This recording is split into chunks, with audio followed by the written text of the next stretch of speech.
خدا کے لیے اپنے مرشد کو کہو کہ مجھے ذکر کی تلقین کر دے، کیونکہ میں نے دیکھا ہے کہ اس قبرستان میں جو آپ کی جماعت کے لوگ آتے ہیں، جو اللہ کے ذکر جن کو دیا ہوا ہے، وہ یہاں پر بڑے عیش اور آرام میں ہیں.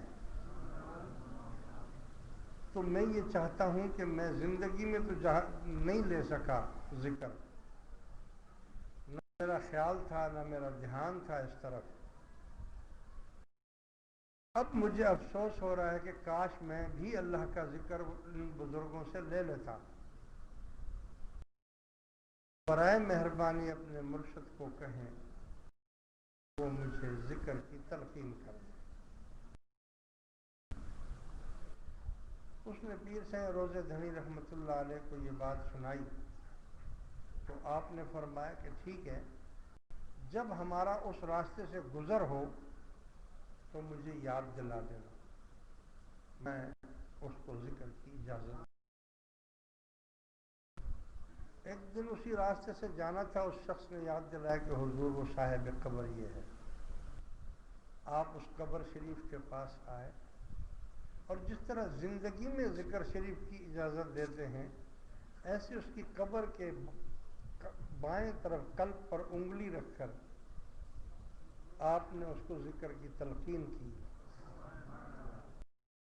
صاحب قبر کو، اور کہا کہ میری طرف سے آپ کو اس ذکر کی اجازت ہے.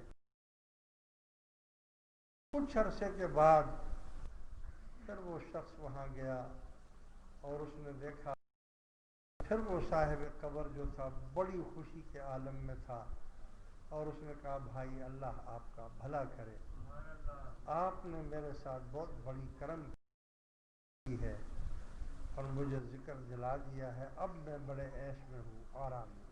نعرہ تکبیر، نعرہ رسالت، نعرہ فیروزی، بابا سائیں زندہ باد، علی سائیں زندہ باد، بار سائیں زندہ باد.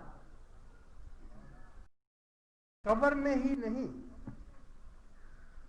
قبر تو قبر ہے، اس میں تو ہی ہوگا. آپ ٹرائی کر لیں، آپ ٹرائی کریں.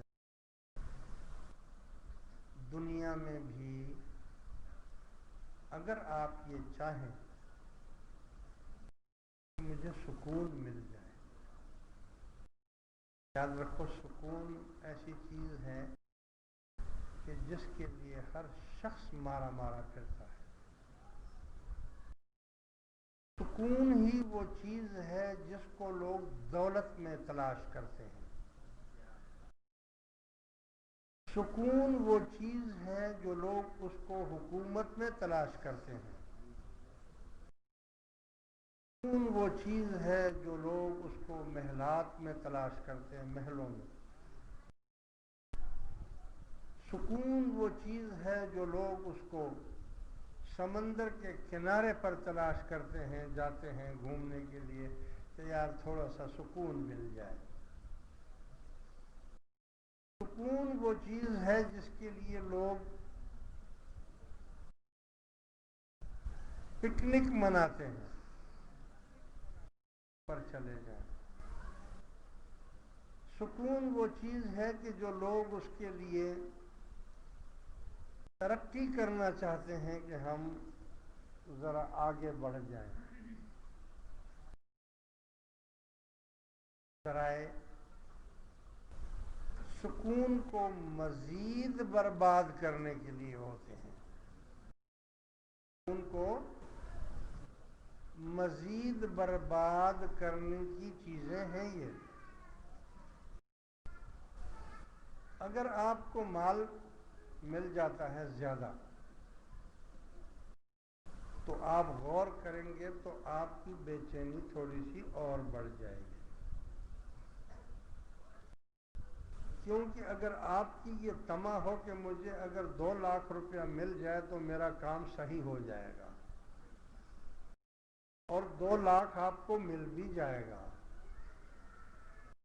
جب 2 لاکھ ملے گا تو آپ کہیں گے کہ اس کام کو بڑھائیں 2 لاکھ سے کام نہیں چلے گا، اگر 10 لاکھ ہو تو اس کی آمدنی اور بڑھ جائے گی.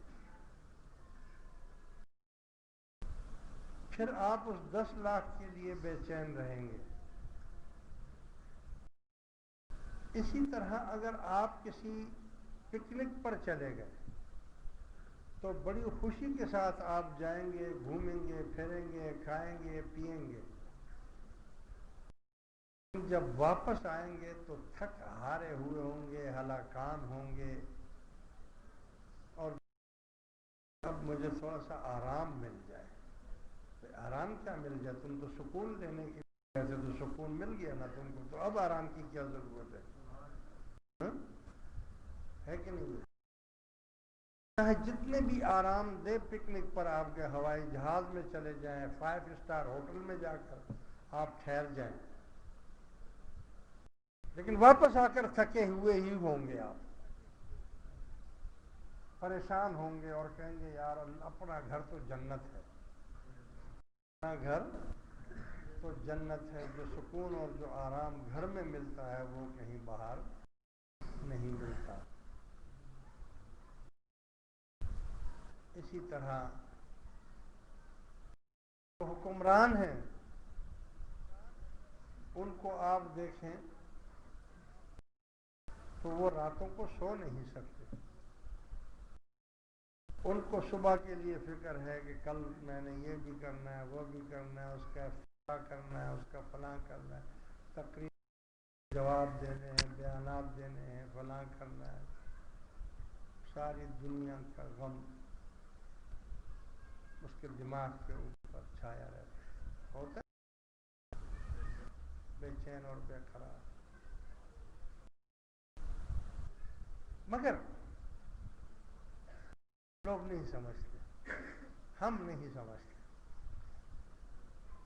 ہم نے کبھی اللہ کے کلام کو سچا نہیں جانا.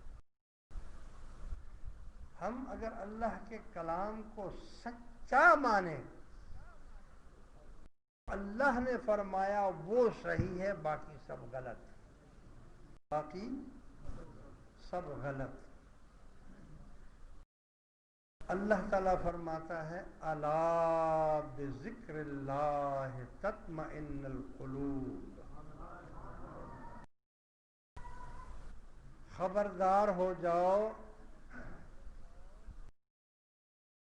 دلوں کو اطمینان میرے ہی ذکر سے ہو سکتا ہے. میرا ذکر کرو گے تو تمہیں اطمینان قلب حاصل ہو جائے گا، سکون حاصل ہو جائے گا. یہ سکون، یہ بے چینی کو دور کرنا، یہ اللہ تعالیٰ نے اپنے دوستوں کو دیا، یہ اللہ نے اپنے ولیوں کو عطا فرمایا ہے، اور ان کو ایسا بے نیاز کر دیا ہے، ایسا بے نیاز اور بے فکر کر دیا ہے ان کو کہ اگر آپ ان کی باتیں سنیں آپ حیران ہو جائیں. اتنی بے نیازی، اتنی بے پرواہی کہ سوائے اللہ کے اور اس کے ذکر کے ان کو کسی چیز کی بے چینی ہی نہیں ہے. باقی اور دنیا میں کوئی ایسا شخص آپ کو نہیں مل سکتا کہ انبیاء اور اولیاء کے علاوہ وہ یہ کہہ دے کہ جی میں تو بڑا پرسکون ہوں، بڑا آرام میں ہوں، مجھے بے چینی نہیں، بے قراری نہیں ہے، مجھے تنگی نہیں ہے. مجھے روزگار کا تنگی ہے، کسی کو نوکری کی تنگی ہے، کسی کو اولاد کی طرف سے تنگی ہے، کسی کو بیوی کی طرف سے تنگی ہے، کسی کو پڑوسی کی طرف سے تنگی ہے، کسی کو کمپنی والوں کی طرف سے تنگی ہے کہ نہیں ہے؟